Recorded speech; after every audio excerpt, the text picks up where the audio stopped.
চট্টগ্রামের সনাতন জাগরণ মঞ্চের মুখপাত্র চিন্ময় কৃষ্ণ দাসকে কারাগারে পাঠানোর সময় তার অনুসারীদের হামলায় নিহত আইনজীবী সাইফুল ইসলাম আলিফকে জামায়াতের কর্মী দাবি করেছেন দলটির আমির ডাক্তার শফিকুর রহমান।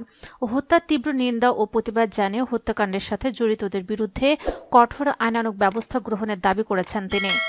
হত্যাকাণ্ডকে জঘন্য এবং নিন্দনীয় অপরাধ উল্লেখ করে ডাক্তার শফিকুর রহমান বলেন, একটি গোষ্ঠী পতিত স্বৈরাচারের পক্ষ নিয়ে বাংলাদেশকে অস্থির করার জন্য ক্রমাগতভাবে দুর্বিসন্ধি ও অপচেষ্টা চালিয়ে যাচ্ছে।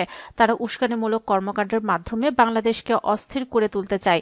দেশপ্রেমিক জনগণ তাদের দুর্বিসন্ধির ব্যাপারে পরিপূর্ণ সচেতন ও ঐক্যবদ্ধ। তাদের অপচেষ্টা অতীতে যেমন ব্যর্থ হয়েছে, আগামীতেও ব্যর্থ হবে ইনশাল্লাহ।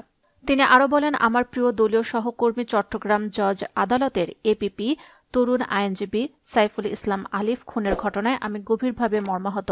মহান রবের দরবারে মরহুমের রুহের মাগফিরাত কামনা করছি। আল্লাহ পাক তাকে জান্নাতের মেহমান হিসেবে কবুল করুন এবং শাহাদাতের সুউচ্চ মর্যাদা দান করুন। আমি তার শোকসন্তপ্ত পরিবার, আপনজন, প্রিয়জন ও সহকর্মীদের প্রতি গভীর সমবেদনা প্রকাশ করছি। জাবেদ আমির বলেন, দেশের জন্য তার আত্মত্যাগ স্মরণীয় হয়ে থাকবে। আমার দলীয় সহকর্মী, ছাত্র জনতা এবং দেশপ্রেমিক জনগণের প্রতি যে কোনো উস্কানিতে সর্বোচ্চ ধৈর্য ধারণ করার আন্তরিকভাবে আহ্বান জানাচ্ছি।